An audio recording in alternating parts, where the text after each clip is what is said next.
Hello everyone and welcome to another Starcraft 2 video. A little bit of a special one here in that yesterday I played in Playham's $500 tournament. Not sure why it was $500 instead of the typical $75, but I'm glad it was. And not because I have any chance of winning that money, but when the money gets that high, it'll start attracting some bigger name players and professionals. So a lot of big names in this tournament: Slayer's Min, TSL Revival, TSL Ragnarok, Axlav, Turo, like a lot of big name players. Yeah, so I always like the opportunity to play against a professional just because I thought it'd be fun. And in this case, I got pretty lucky in that the second round I got to play against MVPTAiLS. Luckily, I was able to make it through the first round versus a High Masters Terran. And yeah, now I get to play against MVPTAiLS from Team MVP. Let's just get rid of that there. Yep, so there he is, Korean professional. Probably best known for the GSL Team League. I can't remember what it's called, GSTL. Where his team was on the brink of elimination. He actually had to defeat both MVP and Nesty and was able to do it. He's also beaten like Parting just recently. So pretty up there sort of player. He's Grandmaster in America and even in Korea where it's very difficult. He's Grandmaster, rank 35. So by far the biggest name player I've ever played. I played like maybe like 5 Grandmasters, and I think I played 1 professional before who stomped me. But this is by far the biggest name I've ever played, so I was quite excited. So it's going to be on Intune Valley. I think it's like the MLG version or something, so there is a neutral supply depot at the bottom of the ramp. Other than that, I think the map is the same. We both scout close base first, so I don't think this is forced cross spawn. So MVPTAiLS is the red Protoss in the bottom left hand position, and the blue Terran in the top right is myself, Ketroc. So I'll be going for my typical 2 racks play. This map is pretty good for Protoss, I guess, against it, because there is this ramp here. I'm not sure you can see it, it's kind of dark. But you do have the high ground outside your natural, and 3 force fields can wall it off. There is a backdoor going through rocks, but the fact that it's defended by rocks and can be probably cut in half by sealed off by just 1 force field probably means it's not a good entry to come through. So I'm just going to ignore that and go up this ramp.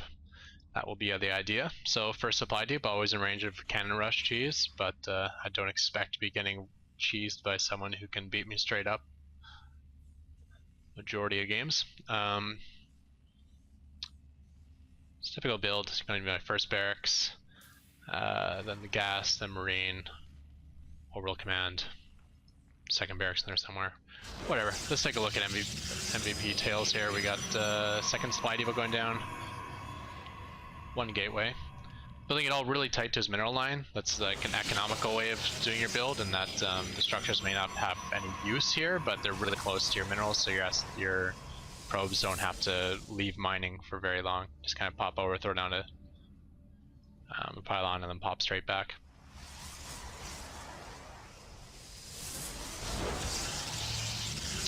So cyber core after gateways, not any sort of crazy fast expand, but this will still probably be 1 gate fast expand. I expect that's what most pros do. Getting my first marine, second barracks on the way, time for the orbital command, and then it'll be reactor and supply depot. Looks like TvPTAiLS is chrono boosting on his first zealot, so I guess he's of the same mindset as me. Like, why scout with a probe and hamper your economy when you can just get your first unit out and scout with that? So we're both doing the same thing. I'm scouting with my first marine, he's scouting with his first zealot. Looks like I forgot to get my supply depot, so I'm going to be supply capped at 19. And since I'm supply capped, I can't spend my money on these production structures when they complete, like right now. So instead of just floating extra money because of that, I decided to get my second gas earlier than normal.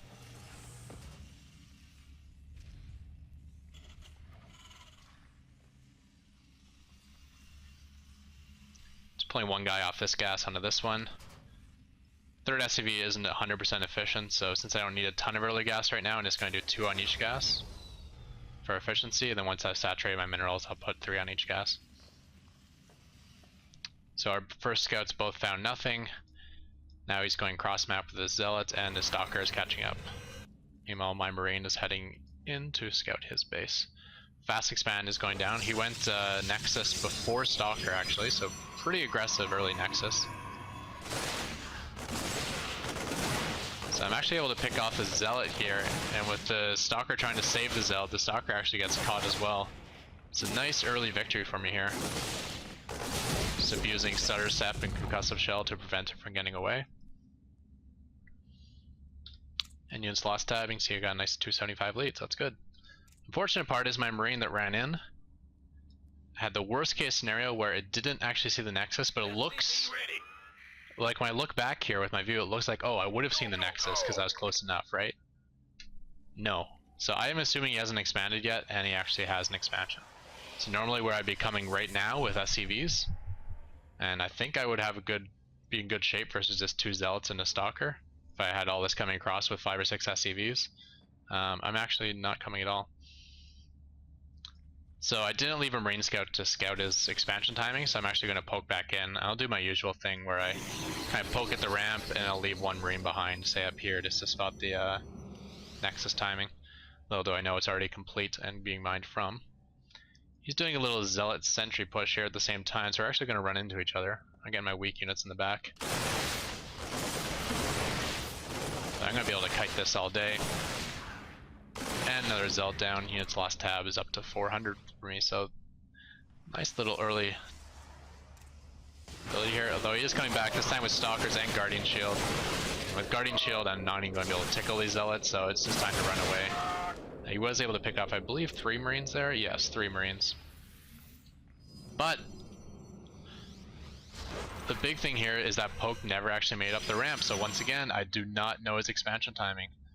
The only thing I do know is that he didn't take it right away, and in fact he did take it right away. So Probe does get in, and he got in far enough. That kind of upset me because I was trying to block just that by having units here, and he got in far enough to see I didn't expand, which was a very important thing to scout. So it looks like he's going double Forge and Twilight Council, and I kind of anticipated this. I saw the number, like only the 1 sentry and the high number of Zealots. I'm like, this could be like a Zealot Archon opening, you know, which typically goes with upgrades and then goes straight into Storm, and he's going to be bypassing Colossus altogether early on. And you can see that's the case. He does not even have a robotics facility yet. So my read on his composition is right, but once again, I really should be hitting like now at the latest. I'm not. The only nice thing is that he didn't go ridiculously overboard on the harvester count, which is smart. I mean, I always make fun of Protosses who do like chrono probes when they know I'm going 2 racks, because they just die. So he's staying ahead. Obviously 46 harvesters on 2 bases is better than 30 on 1, but he didn't get overly greedy in it. And that's only my one saving grace, is like at least he's not having a gigantic economy right now. He's just ahead by 400 minerals and double my gas per minute.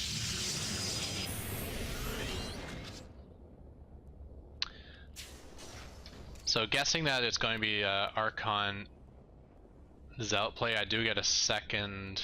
Have I got it yet? No, I'm going to go for 2 ghosts though for this push.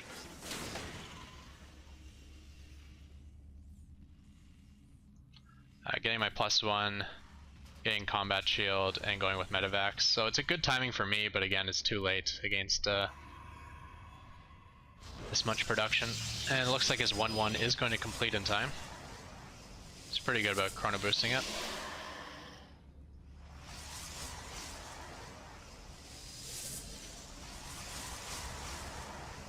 And there you have it. He's going to have 1-1 for his push. I will have 1-0 myself. And straight into 2-2.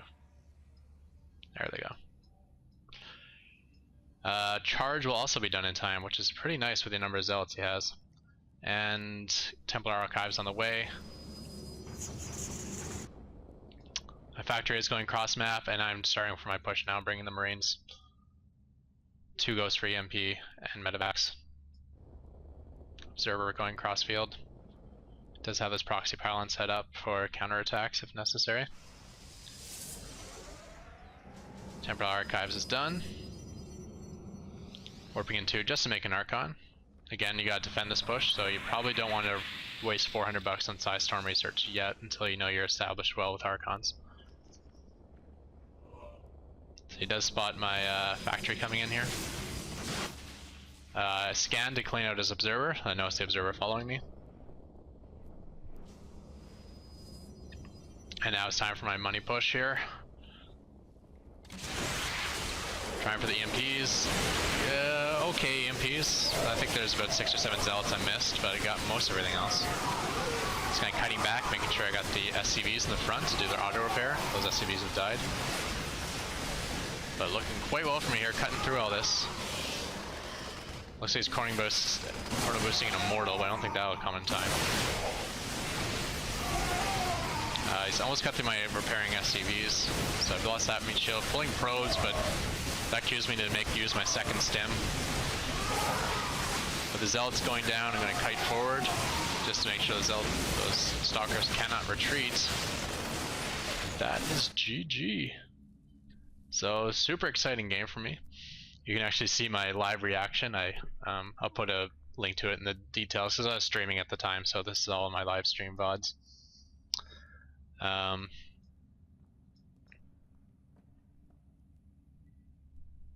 Yeah, so that battle ended up going very well for me. Looks like his lost tab is 4,500 bucks higher than mine. So yeah, even though he had +1/+1 in charge, just some decent positioning. The SCVs was working as a meat shield up front, and getting the EMPs down was pretty huge. His 2/2 never kicked in time, and he did not have any splashdowns besides a single Archon, which is kind of key for this build. Given Zealots are good as well, but I think when I got Medivacs and SCVs tanking, the Zealots can't really do enough damage in time. I'm interested what would happen if this game played out, because yeah, I'm ahead by 4,500 bucks, but I know me, and I would not walk up this ramp even though I could walk up to victory right now. Especially if he uses one warp in for a sentry, which I think he would have to. As soon as I see a force field, I'd probably chicken out. And I'm like, well, let's be safe where I don't lose this army, and like kill all these structures, and probably kill like these structures too. So I'd be ahead by 6,500 bucks, but the thing is I probably wouldn't move up this ramp, and I probably wouldn't expand myself just owning my own. Just knowing the way I typically play. So it'd be one base versus one base. I'd be trying to shut him down from ever expanding again.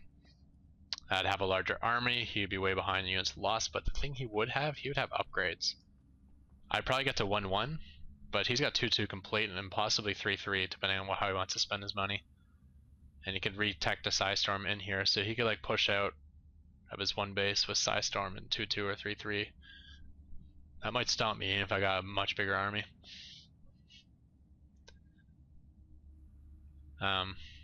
I mean, probably not, because I'd have a much bigger army, but just the way I know I'd play out this game, I wouldn't expand and I wouldn't go up his ramp, which is the two things he would need for him to have any chance.